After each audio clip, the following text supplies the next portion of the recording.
Welcome to the HR Chat Show, one of the world's most downloaded and shared podcasts designed for HR pros, talent execs, tech enthusiasts, and business leaders. For hundreds more episodes and what's new in the world of work, subscribe to the show, follow us on social media, and visit hrgazette.com. Hey everybody, this is Bob Goodwin and welcome to another episode of HR Chat. I want to thank my good friend Bill Banham at HR Gazette for allowing me to guest host here a little bit. And today's guest I am very excited about. It's Dina Denham-Smith. And Dina is an executive coach and leadership strategist with over 25 years of experience helping senior leaders excel. Formerly an EVP at a private equity firm, as well as the principal consultant at PwC, she's worked with top brands like Adobe, Netflix, Goldman Sachs, maybe companies you've heard of. But Dina's also a frequent contributor to Harvard Business Review and Forbes, and is the author of a new book called Emotionally Charged: How to Lead in the New World of Work. And we're going to spend a little bit of time talking about that. She holds an MBA from the University of Michigan, sorry, Ohio State people, and is certified by the International Coaching Federation and the European Mentoring and Coaching Council. Dina, welcome. Thank you. It's so good to be here. No, it's so good to have you. So I wanted to just sort of jump into the book because it just launched, right? When did the book drop? It did. It's been out for, I think 3 weeks today. Yeah, okay. And we're recording this on March 12th. So in March. So that's great, or maybe late February. So tell us just a little bit about the book, what it's about, and maybe why the book, why now? What sort of led you to co-author this? Sure. So as you mentioned, I'm an executive coach. And so I really have a first row seat to the challenges that leaders and teams are experiencing. And what I noticed was what we all see, right, is that the work world has fundamentally changed. But the particular twist on it is that the changes that we've all witnessed and are still evolving into have dramatically increased the emotional demands on leaders. So communicating, using virtual communication technologies, it's harder to build trust and motivate teams. We have a lot of fear in the workforce right now due to the acceleration of AI. Leaders are tasked with championing the implementation of new technologies while managing those fears. We have an increasingly diverse and polarized workforce. So leaders are managing more conflict. And last but not least, really due to the pandemic, employees' expectations for their leaders are really higher than ever. The net of this is the emotional demands on leaders are at a much heightened state, and they haven't been equipped with the skills or resources to manage these demands. And it's one of the reasons why we have such a stressed and burned out leader population. And so the book is really proven strategies and techniques and tools for helping leaders manage all of these new demands that they can perform both at high levels as well as maintain their own well-being. Yeah, no, I think it's great. And I'm genuinely excited to have you on this episode because I think what you're talking about really kind of strikes at the humanity that all of us experience. Many things that you were just talking about, whether, it's the virtual world or AI or whatever, we talk about bringing your whole self to work. People do, right? And while those things are happening at work, there's all the stuff that's not happening at work with aging parents, kids are going off the rails, finances, relationships, health issues, politics. I mean, like everything that's going on, people are just feeling a ton of stress, and leaders are not exempt from that. One, so there's a bit of self-awareness of what am I feeling, but then also the empathy of what the people that I'm charged with leading are also feeling. So. Yeah, the only point I would make there is, bring your whole self to work is a really nice catchphrase, but at the end of the day, organizations have a number of display rules, which is sort of the unwritten code about which emotions you show, how much you show them, when you show them, and suppressing emotions that are not considered good or acceptable, and evoking the ones that are appreciated in your organization. This is emotional labor, and leaders need to do a ton of that to perform their roles. And so I think what you're saying is people are whole, right? And so all of those stresses of home come to work, and all of the stresses of work also end up at home, right? It's a very full circle thing. But organizations have all of these display rules that lead people to hide, ignore, suppress emotions. And this can have some bad outcomes. Well, so I remember in another conversation you and I had talking about beach balls. Can you talk about beach balls? Yes, I can talk about beach balls. So beach balls are an analogy that we use in the book to sort of explain what happens when you push your emotions under the surface. So I want you to imagine like you're in the pool or you're in the ocean or whatever, and you have a beach ball, and you take that beach ball, which is an emotion you do not want to feel, and you shove it under the water. Well, you can do that, but it does take effort, right? And inevitably more situations come along in your life or at work that have emotional demands or trigger negative emotions in you. And so you also take that beach ball of emotion and try to shove that under the surface too. Well, the effort increases, and at some point, right, that beach ball of emotion is going to pop out. It pops out typically at an inconvenient time. And oftentimes it hits somebody in the face, right? And so this really is an analogy for what happens when we take emotions that, for whatever reason, we've decided to sort of push them away. At some point, they do come out. You can't hold them under that surface line for forever. And this is just like one of the many reasons why understanding our emotions and processing them and inviting them into the workplace is so important. Well, and I picked up on, I hadn't heard you say it quite this way before, but the emotions that we're allowed to have on display. And so if it's an emotion that's not acceptable, right, then whether I might want to feel, in fact, maybe like I like feeling that emotion, but it's not one that's acceptable to have on display at work or for someone at my level in the company or however it's perceived or contextualized. So I need to push that down. And so I'm wondering if it feels related to, it seems like it might be about kind of authenticity, vulnerability would be terms that are quite in vogue these days. They might be easier to talk about than to actually act on. But where does authenticity, where does vulnerability start to fit into this conversation about emotions that could be, maybe should be on display? Right. And what we're talking about really is emotional labor, right? And sometimes it is about suppressing certain emotions, and other times it's about evoking ones. Like there was an article just recently, and it's all about how, employees feel like they have to laugh at a leader's jokes, right? And even if you don't think it's very funny, that's an example. Well, leaders in their roles, they need to do a lot of the sort of the emotional labor to perform their role. So let me give you a couple quick examples, and then we'll talk about vulnerability and authenticity.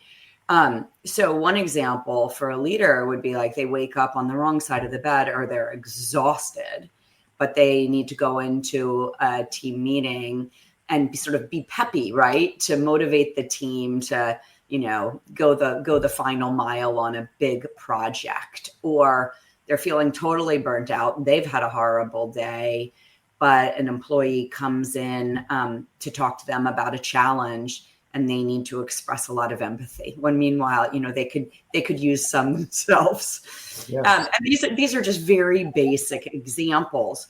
But how this connects to authenticity, right, is there is this expectation, especially for leaders, that they be human, right? That they be authentic. Mm-hmm. But then if they express too much authenticity, right, they run this risk of losing credibility. And so this is really this authenticity paradox, right? Yes. It's like a Goldilocks situation. It needs to be just the right amount. This again is emotional labor, right? Because you are purposefully managing your emotions. This requires like cognitive effort to show up in the right way. So that is one of the intersections there with emotional labor and leadership and authenticity. So if we thought about this as like being on a sliding scale kind of a thing, would you be encouraging your coaching clients to kind of slide more towards authenticity if they seem to be, more reserved or have grown up in an environment where that wasn't the kind of thing that you did?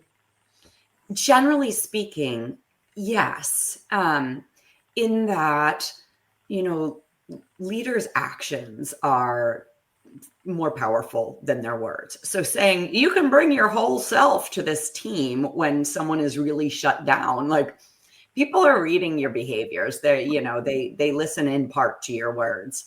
And so that won't fly. And we know that teams where there is more sort of authentic expression of emotions and personalities, these teams are more cohesive, they perform at higher levels. So there are compelling reasons, but sometimes it's simply not safe, even when you are the leader, to show all of of what makes you authentic, right? Like, I don't think anybody really means it when they say bring your whole self to work.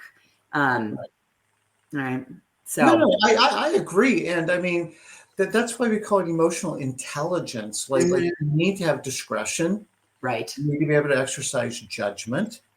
I think what your work does is it allows people to understand better how this can be an enabler, right? And unleash, the power in some teams where we do acknowledge that there's this whole human side. We're not just work producing units, right? But I may not need to show up to that same, project, last push and talk about how my marriage is in a shambles and I'm a mess today or whatever, right? That may not be the right venue for that level of authenticity, right? So, we talked a little bit about like now's like a really important time for a book like this to come out. Now, when did you start working on it? We started working on it. I have a co-author. That's why I'm using the word we. And her name is Dr. Alicia Grandy, and she heads up the org psych department at Penn State. We started working on it a good 2.5 years ago, maybe even more. No, that's what I thought. The reason I ask is if we wind the clock back to then, we might have things like the Great Resignation, quiet quitting, if I can say it quite this way, the balance of power was more on the labor side of the equation, more with workers who had a lot more choices. As you and I have this conversation today, it's a pretty tight labor market, particularly for, white collar professional kinds of people. And, we see people like Jamie Dimon, cursing at the event, like, just get back to work, get back to the office. I'm tired of playing games with people. Mark Zuckerberg being on, they were just going to whack, all of our low performers. And people are like, whoa, dude, I'm not a low performer. What are you talking about? Yeah. Appreciate the scarlet letter, but no, thank you. It feels like, the dynamic is shifted back towards management. Yeah. And also, I mean, this is a separate but related topic with all the inclusion, diversity, equity conversation. Like those are being dialed back, if not shut down. Yeah. So it feels like that the emotional sensitivity right this minute is actually dialing back some. Do you see that, or do you see it differently? Oh, yes. Yes, I see it across sectors. Absolutely. I know we're both here in the United States, and so we're seeing a lot of lack of sensitivity to people's humanity and lives in government jobs, which used to be considered safe. Yeah. So I guess my question is, sometimes we follow these big name CEOs, celebrity CEOs, and like, well, gosh, I guess if, these people are out there, kind of operating like this, maybe I should too. I don't think it's a great way to operate. I think they're doing their company brands a lot of harm. I think people have memories of how they were treated. How would you talk to these CEOs who are just taking a really hard line, my way or the highway, and don't seem to be exhibiting a lot of emotional intelligence or putting forward a lot of emotional labor? Yeah. Well, gosh, I would have probably a few choice words, but the argument I would try to create for them, it goes along the lines of what you said. People have memories. Like, what comes around goes around. Like, the power will shift again. And it goes back to this like wonderful Maya Angelou quote, right? Like, people don't remember what you said, but they remember how you felt. And so if and people at the end of the day need to put food on the table. So they may stick around, while you're up there kind of like swinging your power around, but you are not going to get the very best out of that person, right? They will be more disengaged, right? And that's going to hit your performance. It's going to hit your productivity. It's going to hit the bottom line. And so I think that's really key to understand. People do not like feeling like replaceable parts in a giant cog. And I'd say furthermore, this return to the office, like, gosh, how much more research do we need that working remotely actually can work? Sure, there are benefits to having people together in a common space. Like, I see that, and I know those exist, but there's also really strong benefits to having people have a little more flexibility and the ability to work remotely, especially for some people. And so when I see leaders taking this hardline stance, what I think about is how autonomy is such a basic human need. Yes. And these leaders at the top, right, they're all about autonomy and control. And they understand how important that is. They need to feed their own, but they're afraid of giving it to other people. Like, yes. I really think this is what this is ultimately at the base of it about, is control issues. Oh, this is awesome. So let's, because we're probably not going to be able to fix Jamie Dimon and Andy Jassy and Mark Zuckerberg this afternoon. But let's be the listener right now, Dina, who is hearing, like, I get it. Like I understand what you're saying, that I need to exert a little bit more emotional labor, but I don't feel really equipped to do that. What are some of the upskilling, reskilling, if I can put it in that language, that you would encourage a client or a reader to think about?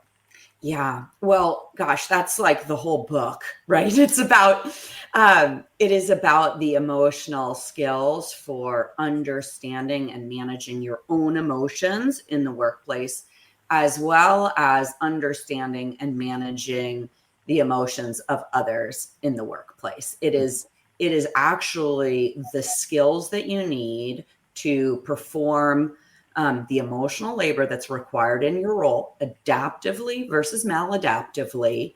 And ultimately, these are the same skills that underride increasing your emotional intelligence. That's all connected to your ability to lead effectively in this day and age, as well as maintain your health in this incredibly demanding time.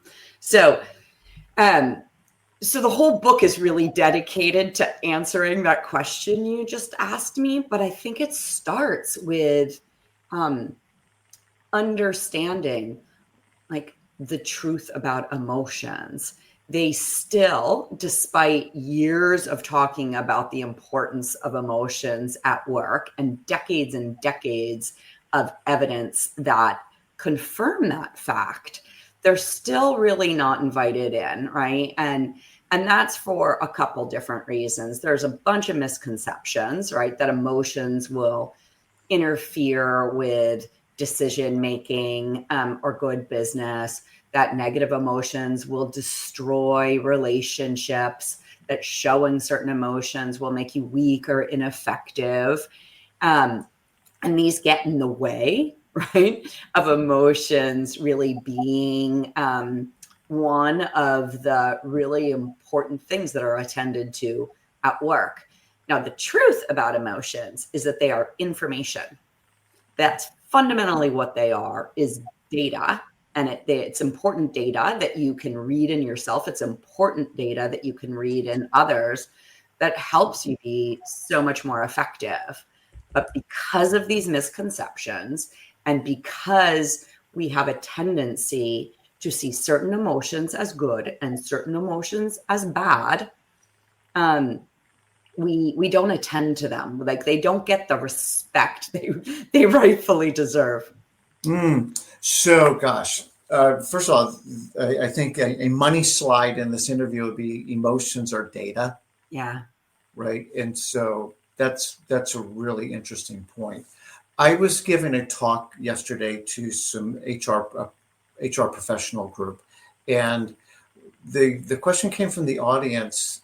Basically, Bob, I hear you, but my management talks about feelings, and they say it's the F word, like, which I thought was funny.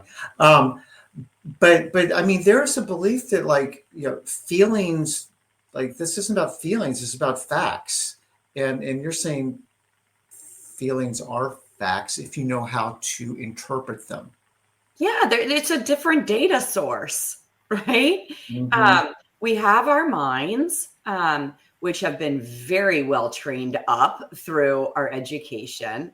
And so we just sort of like, we're overheady, but there's so much information that's really important that can be had in the things that you are feeling, right? Just like there's really important information and data that is separate, from your prefrontal cortex in your gut, right? Like pattern recognition exists there, and we just have so much more data at our hands, and people who especially think that, like, well, thoughts and feelings are entirely different things. That's also incorrect. What we know is that some of the very same networks that are, sort of processing cognitive information are also emotional processing centers. So it's wrong, like, at the base of biology. So I think this is related. I've spoken with a number of, and to be fair, they were all men, and I don't know if this matters or doesn't matter, but who are pretty heavy disciples of Stoicism at this point, and Marcus Aurelius in his book Meditations, and it's very overt in that basically feelings are bad. Like people make bad decisions because they get wrapped up in their emotions. And we just need to kind of be this very objective, not subjective. How would you, if you had a coaching client, Dina, and they were kind of coming at it from this stoic perspective, not expecting to be an expert in stoicism, but just kind of even saying what I just said, how would you react to that? Well, I would say emotions, we know they influence decision making. So the only choice in my mind is, do you ignore that fact, right? Or do you actually understand how your emotions might be influencing the decision that you think you're making entirely with your big brain, right? Like, emotions are part of humans. Like, they exist, whether we choose to acknowledge them or ignore them.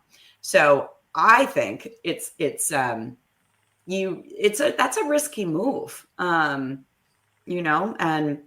look, I mean, we have 170 plus known like biases, and many of them have an emotional component. And so I just think, understanding and being able to separate out possibly fact from feeling is very useful.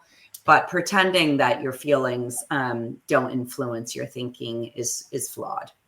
I think it's highly, highly flawed. And because on a superficial reading, it's all kind of logical. People are not nearly as logical as it, right? I mean, we make decisions emotionally and often backfill it with some kind of logic. Or I heard a pastor one time talk about rational lies. We tell ourselves rational lies. But yeah. But I wasn't trying to ask like an overly simple question. If I go, look, I get it. Like, I understand I need to be more dialed in, to myself and to the people around me. What are like the first 2-3 steps on that journey really look like for somebody? Yeah. Honestly, I think the first step is accepting like emotions are information. Like I'll start to pay attention to this data source because it's oftentimes just ignored. So this mindset shift can be really helpful.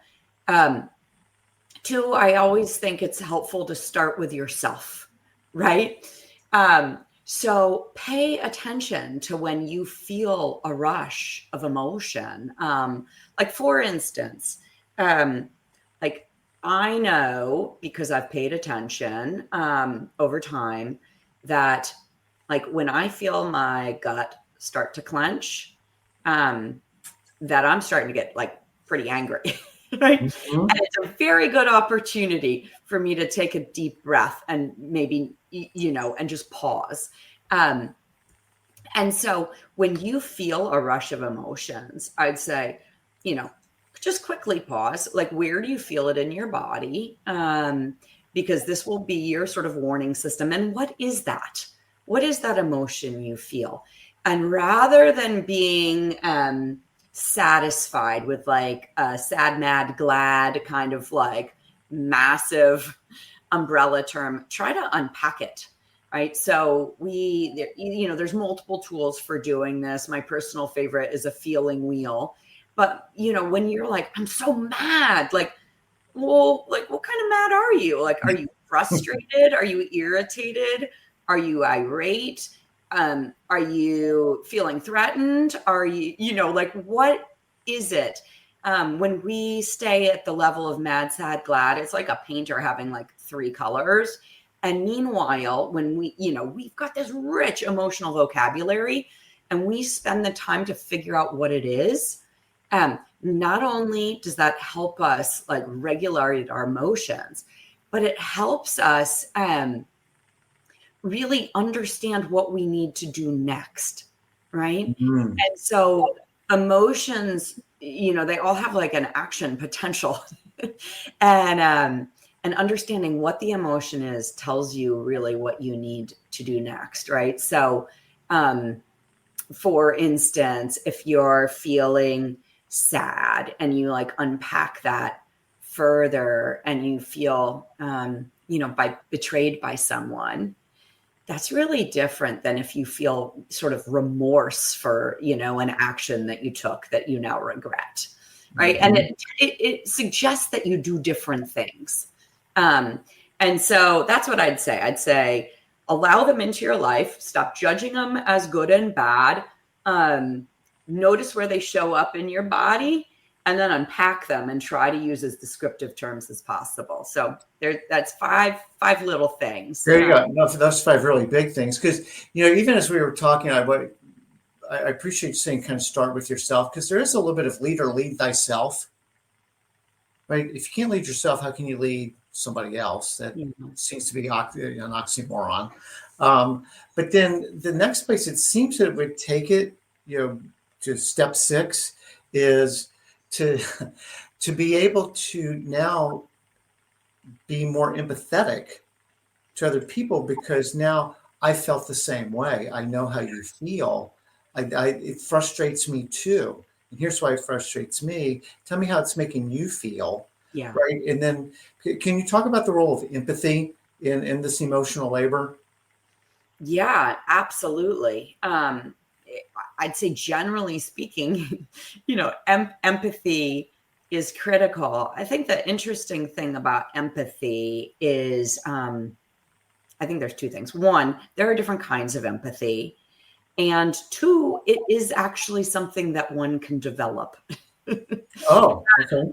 Yeah. So if we start with the first piece, and we think about the different kinds of empathy, there is more cognitive empathy, which is really like you step inside the shoes of somebody, you understand a situation like through their eyes, try to get a sense for their perspective, which that can be really helpful. And it's something we can all do. Emotional empathy is when you actually feel the emotions of somebody, right? Mm-hmm. So if we think about emotional contagion, or someone's sharing a story with you and you just like feel all of their pain, that's emotional empathy. And that can be really useful too, but unchecked, especially as a leader who's handling a lot of difficult situations, there can be some collateral damage from too much emotional empathy, and it shows up as compassion fatigue. And then the last piece is empathic concern, or really taking compassionate action based on, your understanding of somebody else's situation. So empathy kind of breaks down into three pieces, which can be useful in a couple different ways.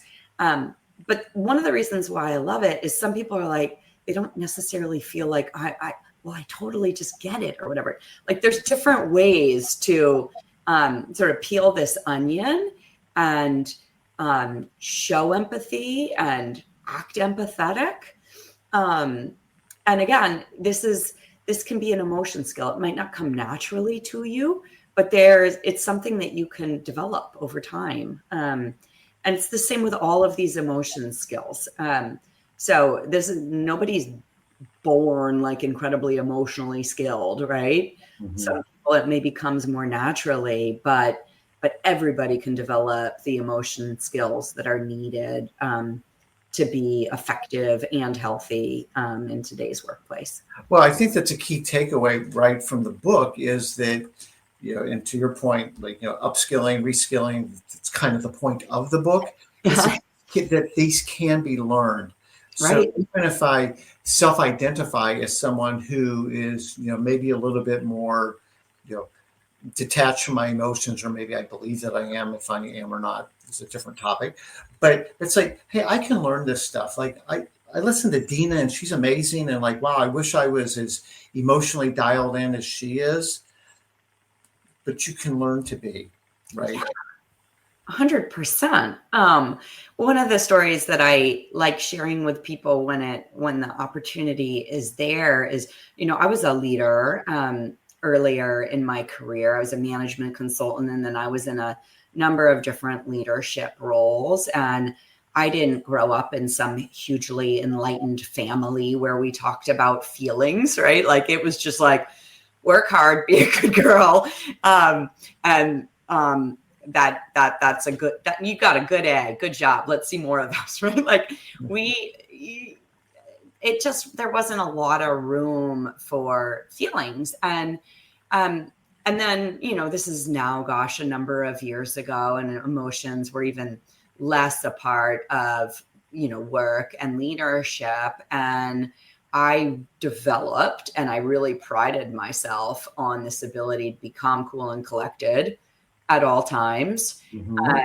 When there were inconvenient or pesky emotions that I thought might get in the way of my ability to achieve important goals or perform well, I would just like throw them in the locker, and I never unpacked them. And so I totally get how, for many leaders, what I'm talking about is like, feels pretty foreign, and maybe even a little bit like daunting. But I walked this path. I mean, my gosh, like, look now, I'm writing a book about that is very, very sort of like scientifically validated the importance of understanding and expressing and regulating emotions. And so these can be learned, and everybody can change and become more effective. So you had mentioned earlier, like, some of the stimuli that are creating stress and burnout and all that kind of thing. And one of the things that you had mentioned was this fairly polarized workforce Yeah. about these days. And, again, as you say, this is coming out of the U.S., where we've had a pretty polarized political environment, and people are identifying kind of on one or the other. And it feels pretty binary at some level. So where that kind of takes my mind is, can this emotional intelligence become a cultural attribute of the company, or is this more individualized and localized? Can we actually develop a company culture that has more emotional leadership baked into it? 100%. 100%, right? It requires that leaders are setting the tone. Oftentimes think about like a chocolate fountain. We do, ideally we start at the top and then it can flow down as people see it modeled and understand, like, that's okay here. I could do that too. So yes, by all means, if it is modeled, demonstrated, rewarded, and if companies also support their people in developing some of these skills, then by all means, I would say yes, in a resounding way. Good. Do you think, you also had mentioned AI, and I don't want to leave that one behind. It wouldn't be a proper conversation these days if we didn't talk about AI for a minute. Do you believe that that's going to create more bandwidth as some of the cognitive load is put onto the computer, and is that going to allow for more opportunity to be a more emotionally led leader? That is the opportunity. I don't know that it's the reality quite yet, but by all means, it is the opportunity, that we are freed from some of the things that used to be more mundane, or, some of the cognitive aspects of the job, that we use this to increase like the humanity, and bring those attributes even more into the workplace. But what I'm seeing so far is just there's a lot of fear of obsolescence. Some of this is well placed, and I would suggest even for leaders themselves, it's really important to develop these more human capabilities, because some of what was part of your role will no longer be. And AI is great at doing a lot of things, but it's not quite yet there on sort of the emotional capabilities that we as people can have. I think that's sort of the artificial part of AI, right? I mean, it's trying to emulate something that is infinitely complex, which is a human, and it can get the cognitive parts. It can describe the emotional parts, but it can't feel the feels, as the kids say. And right. And so, I mean, I do agree with you, that that is the opportunity for true leadership, not just management, but actual leadership to come to the fore, as some of the cognitive capabilities of AI do the more routine kinds of things, open up the opportunity to go do the things that I would like to do but haven't really had the time to do, or now recognize the need to do and can reprioritize and push off to AI some things that I was doing that maybe aren't the highest priority versus my people. Right. And that's where this emotional upskilling, right? It comes back to that. We many years ago talked about more like digital upskilling, right? Which is an ongoing thing. This is the parallel. Yep. So just being mindful of the time, we're going to start to wind this down. If you had to give 2 or 3, just like you're going to be, this is the last thing I ever get to tell you about emotional leadership, what would you just absolutely fundamentally want people to walk away with? I would want people to fundamentally walk away with that emotions are information. Because I think when you accept that and you choose to focus in on that data source, it just all starts there in terms of understanding and better regulating your own emotions for both your performance as well as health, as well as being able to lead people more effectively, and just really contribute to a much more inspired and capable and healthy workplace. Well, Dina, I appreciate our time today. And you also started off this conversation saying that this is a data-led book, right? Yeah. I mean, you all have done your research on this. This isn't just sort of, I feel, I think. It's like, no, this is, if you actually look at the body of science that supports, the things that you all are teaching in this book. And it's why I wanted to have you on this podcast, because I think that it's so important. It's also so misunderstood. Probably in some cases, therefore misapplied. People think they're doing the right thing, but I just can't encourage people enough to get the book. It's called Emotionally Charged: How to Lead in the New World of Work. If people want to get it, Dina, I'm going to guess it's on Amazon. Yes, it is on Amazon. That is the best place to get it. Especially internationally. And if people wanted to reach out to you, whether it's for coaching or other opportunities, what's the best way to do that? Yeah, I would welcome that. My website is Dina D. Smith. That's DIN as in Nancy D. Smith.com. That's one way.